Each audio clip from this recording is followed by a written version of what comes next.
అమెరికాలో ఉంటున్న అక్రమ వలసదారులని ఎక్కడికక్కడికి పంపించేస్తున్న విషయం తెలిసిందే. అయితే కొలంబియాకు సంబంధించినటువంటి అక్రమ వలసదారులని వాళ్ళందరినీ ఒక విమానంలో తీసుకొని వెళ్ళేసి కొలంబియాలో వదిలిపెడితే వాళ్ళు ల్యాండింగ్కి అనుమతి ఇవ్వకపోవడంతో ఆగ్రహించిన ట్రంప్ ఏం చేశారంటే వెనక్కి తిరిగి వచ్చిన ఆ వలసదారులను చూసి ఆ కొలంబియా ఫ్లైట్స్ని అలౌ చేయకపోవడం వలన ఈయన ఏం చేశాడంటే ఆ రోజు ఏం చేశారంటే కొలంబియా మీద 25% టారిఫ్లను పెంచేశారు. అంటే పన్నులను ఎక్కువగా పెంచేశాడు. దీంతో దెబ్బకు దిగి వచ్చిన కొలంబియా అధ్యక్షుడు ఏం చేశారంటే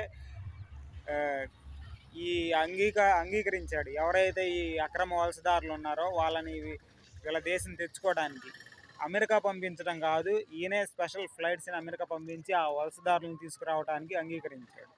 అలాగే ట్రంప్ దూకుడుగా ఈ వలసదారులను ముందు ఖాళీ చేయించాలనేది ముందుగా తీసుకున్నారు.